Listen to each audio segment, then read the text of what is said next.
નમસ્તે દોસ્તો, વાર્તાનું નામ છે ભમરી અને મધમાખી. એક હતી ભમરી અને એક મધમાખી.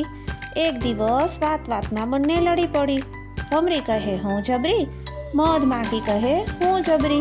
ભમરી કહે તારામાં તો કંઈ દમ જ નથી, મારા ડંખ જેવું તારામાં જોર પણ નથી. આ સાંભળી મધમાખી તો રડું થઈને બોલી, મારા ડંખમાં પણ જોર છે, મારા ડંખમાં પણ જોર છે. પણ ભમરીએ તો તરત જ છણકો કરી અને કહ્યું, શું જોર છે પથરા? મારા ડંખમાં જેવું ઝેર છે એવું તારા ડંખમાં ક્યાં છે, બતાવ.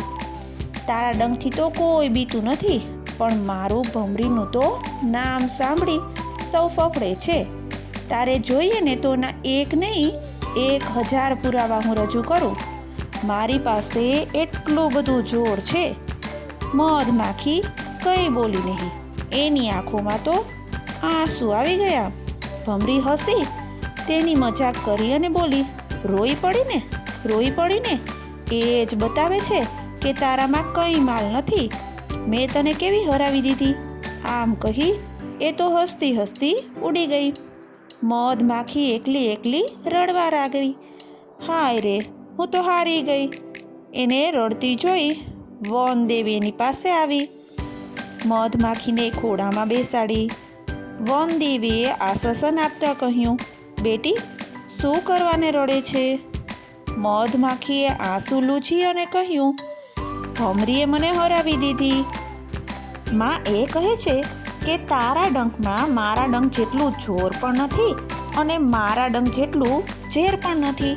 તું તો સાવ નિર્બળ અને સાવ કંગાળ. તારી પાસે તો કંઈ બળ જ નથી. વનદેવીએ વહાલથી મધમાખીના માથા પર હાથ ફેરવીને કહ્યું, એમાં શું શરમાવાનું? તારા ડંખમાં ભમરી જેવું ઝેર નથી એ વાત તો સાચી છે, પણ તારા મુખમાં મધ છે ને. ભમરી પાસે જો એવું મધ હોય તો બતાવે. મધમાખીમાં તો હવે હિંમત આવી ગઈ.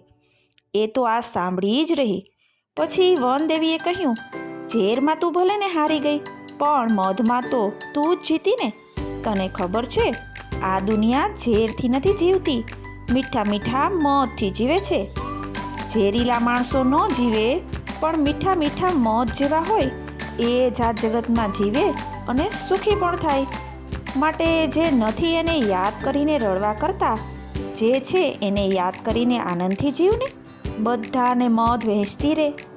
આ સાંભળી મધમાખી તો ખૂબ ખુશ થઈ ગઈ. ખુશ થતી બધે